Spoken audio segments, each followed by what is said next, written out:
Welcome back. I'd like to share with you a new topic, the communication skill. It's worth learning the skill of giving a presentation, particularly for English learner. Giving a presentation in English is very, very important. So, in this video, I would like to share with you some suggestions about how to prepare, to organize, and to deliver a presentation in English in order to improve your communication skills.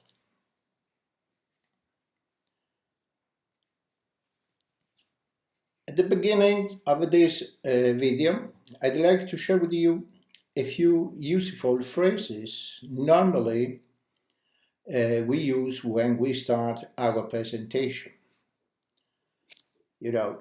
Obviously, the first one is, ladies and gentlemen, thank you very much for coming along here today. I do hope my presentation will be interesting for you and is not going to be too long because I don't want to bother you. The purpose of today's presentation, mainly the purpose of this video, is to discuss how we can improve our spoken English, particularly our communication skills.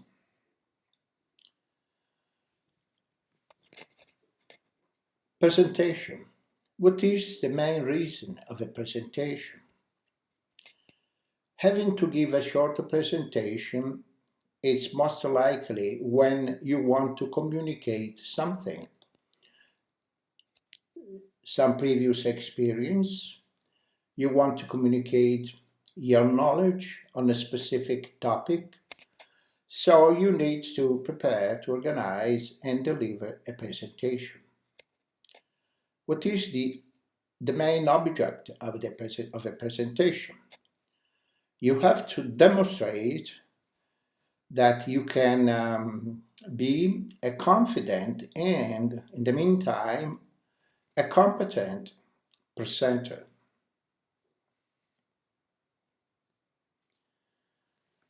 So, what do competent and confident mean in this case?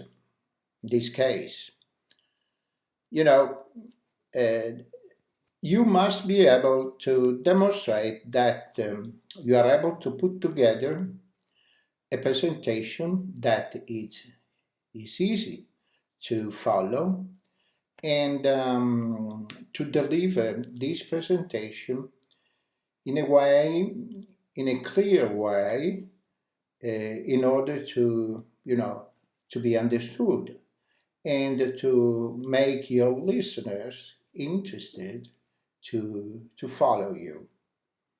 So the key is preparation. What you have to do, what you are supposed to do to prepare the presentation. So, being prepared means thinking who is going to be listening to your presentation.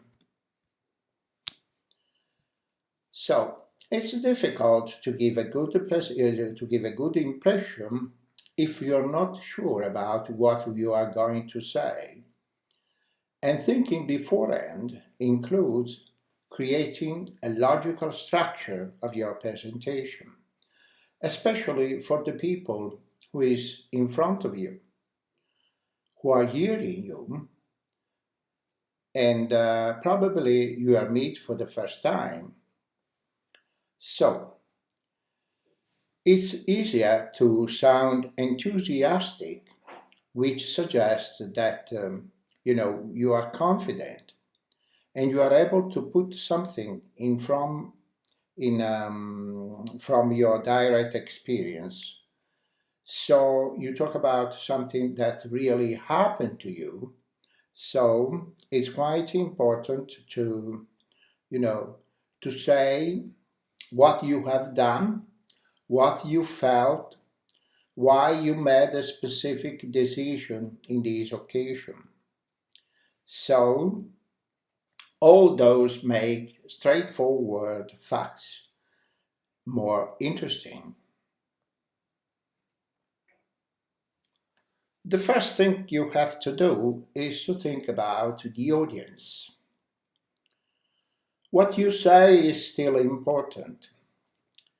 It's easy when we are talking about a favorite subject, a favorite topic, to get too involved. Listening is easier when listeners don't need to struggle in understanding what you're saying, what we are talking about. So, thinking about the audience means who they are. What are they likely to know about your subject? Also, you have to think about the structure of your presentation. We know that a presentation should have a beginning, a middle, and an end. But it's surprising to say that there are so many presenters that ignore this simple rule. So, the beginning should introduce the subject and give a brief idea of what's come next. The middle should be those chapters endings in more detail, but not more than, three main details. Usually they are enough if you want to make a short presentation. The end is what the audience will remember most easily. So it should be a summary. It should contain the main ideas running through it.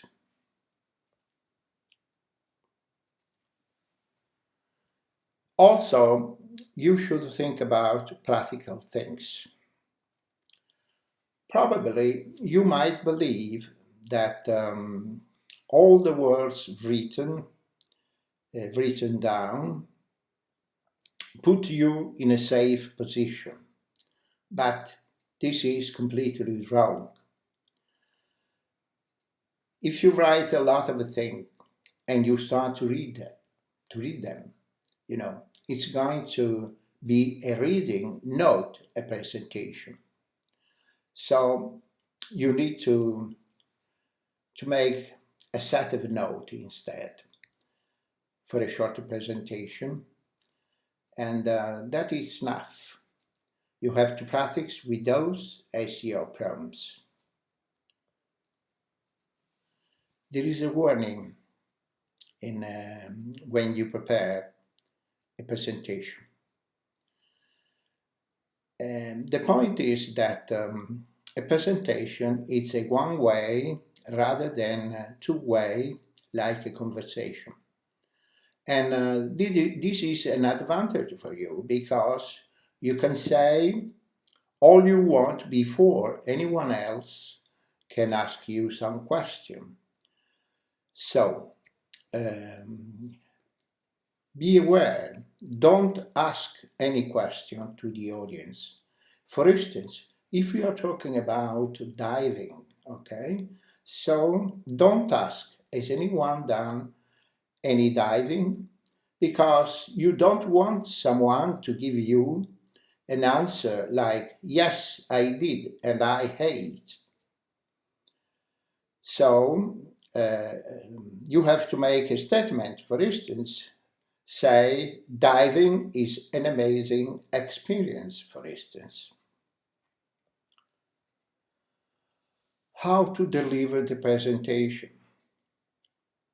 You have to try to be as natural as possible. But there are some points you need to be aware of. The first one is about your voice, the tone of your voice. If you speak softly, particularly at the end of a sentence, it appears to be a sign of nervousness. And also, it may irritate your listener. And because it makes difficult to hear, to understand you.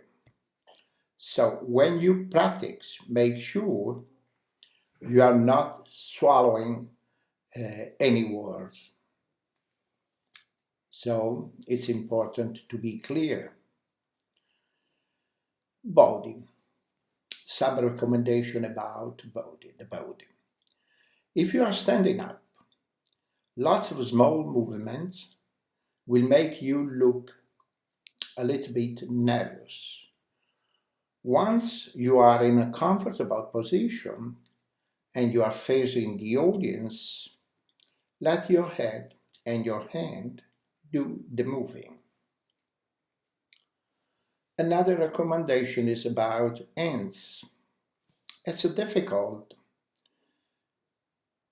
to say that, the best advice is to forget your hands. We don't think about them in conversation after all. So, if you ignore them, your hands will do what they normally do. So you have to try to match your voice to provide emphasis for important words you are saying. Another recommendation is don't keep in your hand pen or something else because you are likely to fiddle around with them and that will be distracting. The last recommendation is about eye contact. You have to remember that you are talking to the audience, not to, some notes you have written down. So you need to look up as much as possible and look around so that everyone feels you are speaking with them personally.